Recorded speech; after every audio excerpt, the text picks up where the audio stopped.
لا إله إلا الله وحده لا شريك له له الملك وله الحمد يحيي ويميت. Ассаляму алейкум ва рахматуллахи ва баракатуху.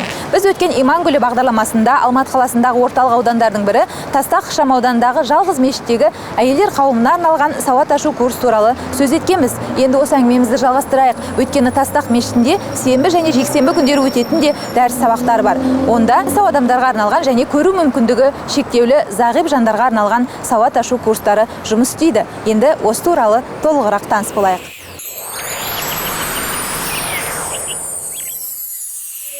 Қасиетті Құранды оқуды үйретуге ұмтылған ұстаздар Аллаға шүкір уақыт өткен сайын артып келеді. Солардың бірі Гүлнұр Жақсылыққызы, Шымкент қаласындағы Қазақ Араб университетінің түлегі. Стамбул қаласындағы Құран оқу курсында білімін жетілдіріп, Мехмет Акиф курсында да қосымша дәріс алған. Гүлнұр ұстаз әр сенбі жексенбі күндері таңғы 8 пен 11 сағат аралығында Тастақ мешітіндегі сауат ашу курсына келген жандарға дәріс береді.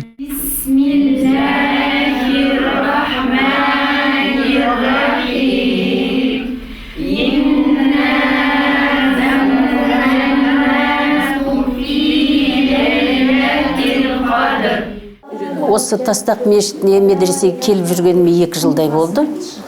Өзім енді көп әсер алдым.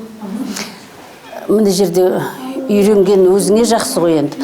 Бұрын әшейін жай оқысан, қазір тәжвидпенен жақсылап үйреніп жаңағыдай барлық өзінің енді правиласы бар ғой, соныменен оқыған өзіме өте ұнайды. Намазды да жақсылап мына жерде үйреніп дұрыстап оқуға тырыстым, барлығыне тағы енді әсері өте көп.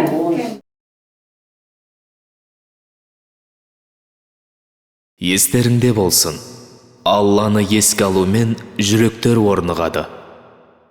Бәрі дұрысталған сияқты болып өзіме көрінді. Осын кейін Құран оқыған бастағанда вообще күш-қуат, қалай? Сила, күш-қуат болды. И сондай бұрынғыдай анадай проблемалар болмайтын болды. Бәрі дұрыстала бастады. Гүлнұр ұстазға келгенде бұның бір бізге жаңалығы маған өте ұнайды. Бір хадис, бір дұға үйретеді. Намазың жақсы болу үшін бәрі білімнен тұрады. Жүректің одан да ашылуы, жүрек адамның ықыласының көбеюі, ихсаны көбеюі білімге байланысты. Білім алған сайын білімнің шегі жоқ екенін көзім жетті. Өйткені мына Құранды мен тәфсирімен оқыдым ғой енді. Тәфсирімен оқып қазірді, мысалы үшін Құран деген кітаптың өзінің негізінде қайта оқу деген кітап. Оқыған сайын адамның Құранның сырын түсіне береді. Құранның сыры ашыла берген сияқты да, оқыған сайын адам алға қарай Аллаға жақындай бересің. Аллахқа ең жақындаудың жолы осы Құранды көп оқып, көп ғибадат жасап, көп Құран оқып. Менің осы Тастақ мешітіне келгеніме 2 айдай уақыт болып қалды. Осы Гүлнұр ұстазымыздан көптеген жаңағы білім үйрендік, сонда жаңағы тәжвидтер үйрендік. Ал неше әріптен болатын, және әрбір айтылатын дұға болсын, сүре болсын, аят болсын, өзінің ережесімен, тәжвидімен оқылғанда барып, нақ түсетінімізге Құранға, соны түсіндіріп жатыр. Екі дүниенің қазынасын бойына сыйдырған 28 әріптің бір-бірімен үйлескен кереметін біреу оңай үйренсе, енді біріне қиындық туғызады. Өйткені бір әріптің өзі орналасу жағдайына қарай өзгеріп отырады. Бірақ сол әріптердің астарында сансыз сауаптар жасырылған. Оны тек білімнің қиындығын жеңе білген адам ғана иеленетіні даусыз. Ал Құран әріптері тек жанарыңызды нұрландырып қана қоймай, ойлау қабілетіңізді де ширатары анық. Осы неден қате жібереді? Асукун дегеніміз не еді? Адам баласы өзінің жұмысын ұнатса, қандай да болмасын, оған ол шаршағаны білінбейтін сияқты. Мен де дәл сол сезімдемін қазір. Себебі сондай бір жақсы бір немен келем өзім. Сабақ берген кезде көңілмен, шәкірттерімді көріп, оларға бір нәрсе үйреткенде, үйреткенмен қоймай, өзім де олармен бірге үйренем. Мысалы, апаларым бар, бір 20 шақты апамыз бар келетін. Олармен бірге мен де дұға жаттаймын. Құрандағы дұғалар мысалы. Сонымен оларға сабақ берумен қоймай, олармен де мен де үйренем. әрі беріп әрі өзім де алып жатырмын. Ол қандай тамаша нәрсе. Иманың не көтерілген сайын соғұрлым ілім алуға, соғұрлым нетуге, иманыңды көтеруге соғұрлым ұмтылады екенсің. Намаз оқыдым, сосын хиджаб кидім, сосын ілім ала бастадым да, бәрі әстен баспалдақ сияқты көтеріле берді. Иманым көтерілген сайын өзім ойладым, хиджаб тақпай, намазды бір уақыт, екі уақыт оқи беремін деп ойладым да. Ілім алу деген басында ойымда болмаған. Осынандай көркем мінезді қыздармен араласып, өзім ылғам қабыл болған шығар. Көркем мінезді қыздармен өзім араласам екен, сондай ортада жүрсем екен деп Алладан дұға тіледім. Сондай қыздармен иншалла, машалла, осының қыздармен сөйлесіп, иманы көтеріліп, осындай мешітке келіп естіп жатырмын. Сосын араб тілін үйреніп, алфавиттермен басында қиындау болды да, кейін ұстазымыздың білімділігімен, өзіміздің сабырлығымызбен бәріміз бірге бірігіп, өстіп араб тілін жақсы үйреніп, сөйтіп біраз уағыздар тыңдаймыз. Аллахқа ризамын. Бізге біріншіден Құран жіберді, және осы Мұхаммед саллаллаху алейхи вассалам үмметті қылғанына мен ырзамын. Және сонымен бірге ислам дін бізге сыйлағанына ырзамын мен. Бір күн келмей қалатын болсам, мен жүрегім ауырады. Сабаққа мен бүгін бармай қалдым осы. Бір нәрсем жоқ болып қалғандай. Осы үйренгім кеп тұрады. Өзі тартып тұрады бір нәрсе. Енді бір Алланың ісі шығар, келгім кеп тұрады осы сабаққа. Мысалға енді суббота воскресенье бір қонаққа барып қаласың, үйтесің, бүйтесің. Келмей қалатын күнім болса, онда мен ауырам сол күні. Бұл уақытқа дейін адам бір босқа өмір сүрген сияқты болдым ғой. Содан кейін бір күн жұмысымды тастап кеттім осы Құран үшін. Бәрін бір-ақ күнде 22 жыл деген жұмысымды, өйткені мен жұмысым сондай қиын жұмыс, уақытында намаз оқи алмайсың. Алла тағала адамды аш қалдырмайды екен негізінде.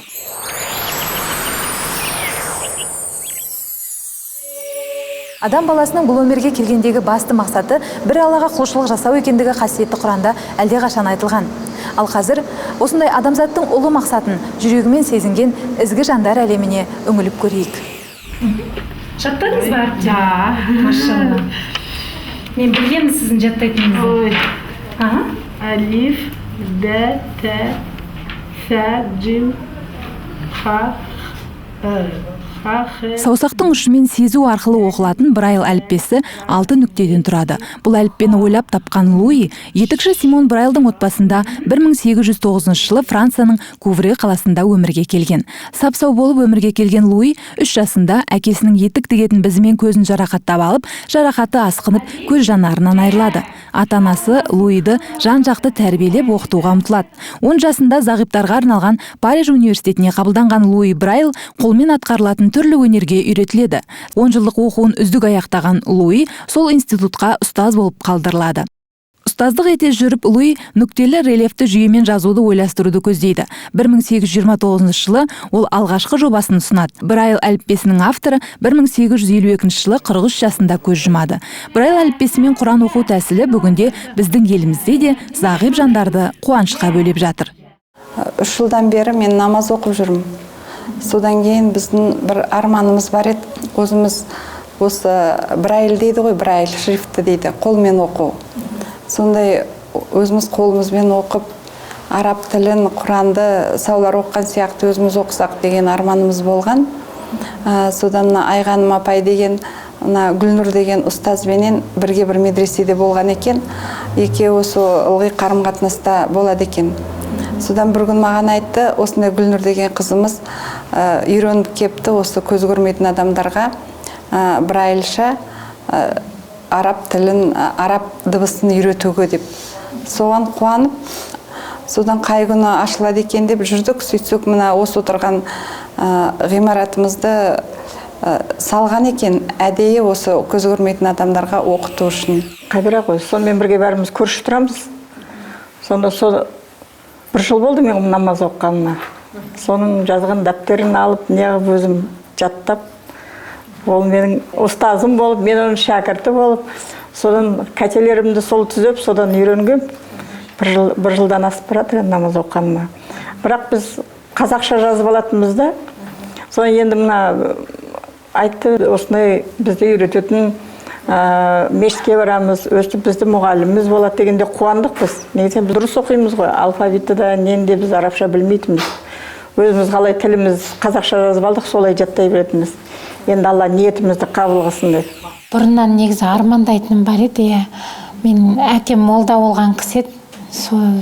әкем айтып отыратын осы білген жақсы, осы арабша біліп, үйреніп, Құран үйреніп, намаз оқу керек деп айтып отыратын. Содан мен армандап жүретінмін, көшіп, арабша оқып, үйренейінші деген ойым болған бұрыннан да. Со бүгін сәті түсіп бірінші рет келіп отырмын. Көбісі жаңа баласы бар, отбасылары бар сондай адамдар. Және де бәрі оқып келген адамдар, жаңағы соқырлардың әріптері 6 нүктеден, дүние жүзі бойынша 6 нүктеден тұрады. Бірақ әр ұлттың өзінің точкалары енді әртүрлі болады. Сол 6 неден бұлар біліп келгеннен кейін бұларға оңай қиын болып жатқан жоқ. Кейбір адамдар болады, білмейді, оқуды білмейді. Бізде де болады ғой, бір оқымаған, жазбаған. Сондай адамдарға кішкене қиын болады. Енді бұл кісілердің бәрі оқып келгеннен кейін біз тез алдыға жылжып жатырмыз. 3, 4, 6. Ха, мынау ше? Ха, екеуінің не айырмашылығы бар? Ха, мынаны айтыңызшы енді маған. Аслында оңай болғанша, енді ар жағы не болатын дыбыстарға келгенде, не келгенде әріпті, бірақ алфавитті тез жаттадық бәріміз. Енді ниетіміз қабыл болып, одан арға дұрыс оқып, енді намаз қасиеті өте үлкен деп жатыр ғой бізге. Сонымыз қабыл болсын, бәрімізге шипас тисін деп қуанып жатырмыз. Бірайше оқи алмайтынды, диктофон жазып алып, жаттап алатынды. Мен 7 жыл намаз оқимын. Мәдина апайдан оқып. Сонан кейін осы сол оқығаннан кейін жүрегімде арман болып жүрген осы шіркін өзінің қолымменен Құранды қолыммен шығып оқысам шіркін деп. Турцияға барайын деп едім, бірақ жасыңыз келіп қалды сонан кейін. Енді биыл сол Нұргүлді мен уже 3 жыл білемін, иншалла. Сонан кейін Нұргүл айтты, апай үйретейік сізді деп. Сонан кейін мен жолға жүргем. Енді биыл апай солай сонан кейін қуанып, нұр үстіне нұр болады. Құранды қолмен оқыған ежеті шіркін. Зағифтардың ұстазын біз Гүлнұр деген шәкіртіміз бар, қарындасымыз. Ол кісіні арнайы Түркияға жіберіп, бірнеше уақыттай болып, сол жерде оның оқуын оқып, кітаптарын алдырып, қазір сол жұмыс істеп жатырмыз. Қазір бізде енді күннен күнге көбейіп жатыр. Қазір жарнамасында беріп қойдық. 10-нан астам 15 шақты жобамен бізде зағифтар дәріс алады. Әнәс ибн Малик, Алла оған разы болсын, пайғамбарымыз Мұхаммед, оған Алланың игілігімен сәлемі болсын, шын мәнінде Алла пендемді 2 сүйіктісінен айырып сынағанымда, ол сабыр етсе, олардың орнына оған жәннатты беремін деді деп, 2 көзді меңзегенін естідім деген. Әрбір мұсылманның арман шыңы Алланың разылығына бөленіп, жәннатқа түсуге жетелейді. Жарық дүниені жанарымен көру мүмкіндігінен қағылса да, сол қиындығына сабыр еткен үшін мәңгілік жәннатпен сүйіншіленген зағип жандар Алланың сөзін оқып үйрену курсының ашылуын асыға күткен. Олар биылғы сәуір айының 24-ші жұлдызында Брайль әліппесімен Құран оқуды үйрену курсын ашқан Қазақстан мұсылмандар діни басқармасы мен Тастақ мешітінің ұжымына алғысы шексіз. Өйткені бұл әлемдердің Раббысына сауатты құлшылық етуге тікелей ашылған даңғыл жол дейді ақжаулықты аналар. Сонан кейін өзіміздің көз көрмейтін бір ағайымыз, ол мұғалім еді, историк, тарихтен сабақ беретін. Сол кісі қазақ әріптерін шығарды, соны үйрендік. Одан кейін мектепте неміс тілін оқитығымыз, о неміс тілінде брайльша жазылғаны бар еді, оны да үйренгенбіз. Енді міне иншалла араб дыбыстарын оқып жатырмыз. Әріптер тез үйрендік қой, үшеуміз. Енді қайтадан 50-ден асқан соң, енді қайтадан партада отырдық деп, оқушылар болып деп күліп отырмыз. Кирилл әріптерін бұрыннан білеміз ғой, брайльша мектепте оқыдым. Сол институт бітірдім, сондай. Ол қиындық, енді ол өткен нәрсе ғой. Амна арабша бірінші рет, және сосын әріптердің де қиыншылықтары бар екен. Бірақ үйренуге болады.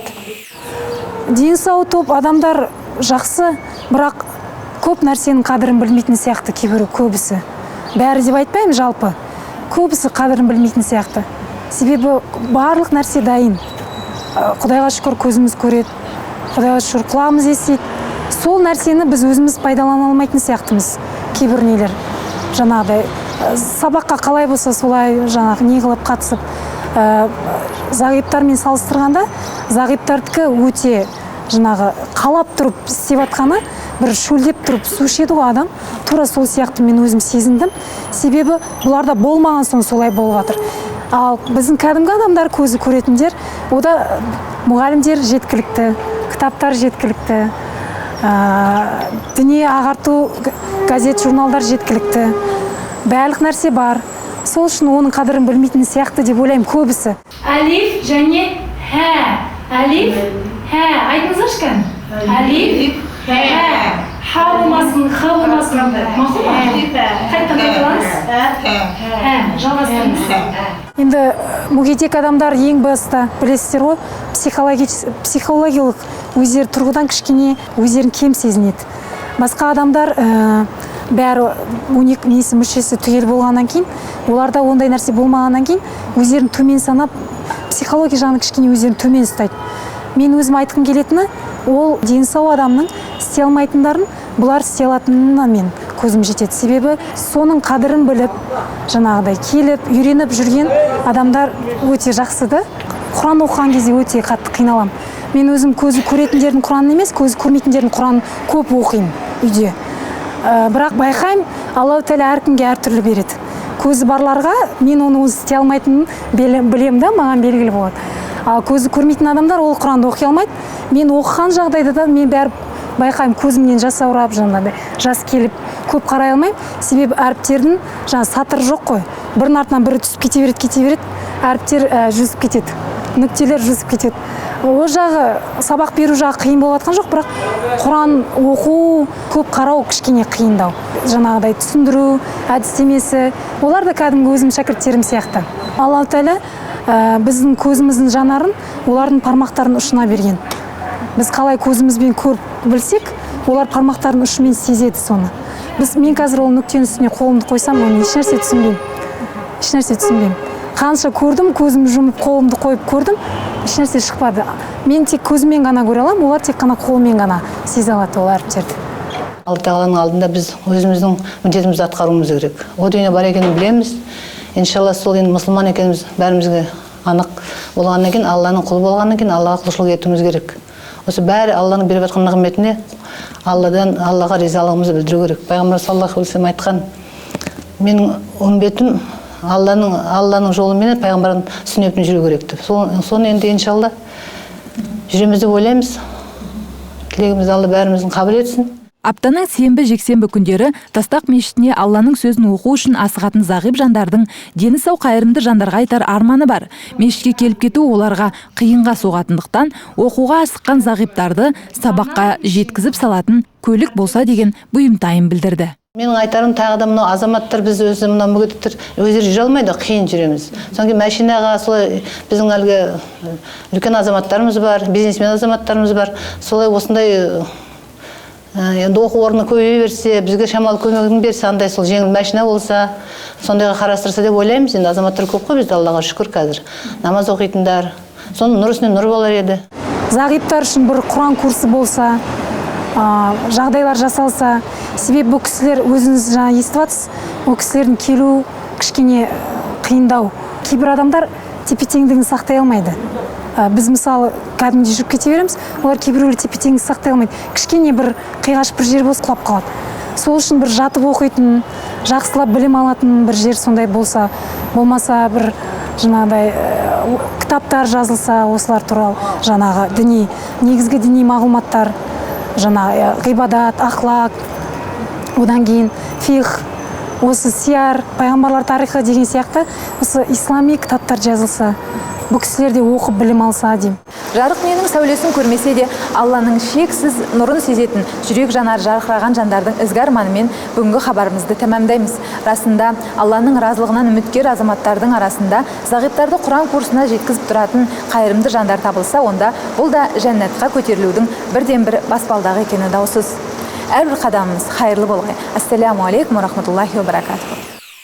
Subhanallah walhamdulillah wa la ilaha illallah Allahu akbar wa la hawla wa la quwwata illa billah.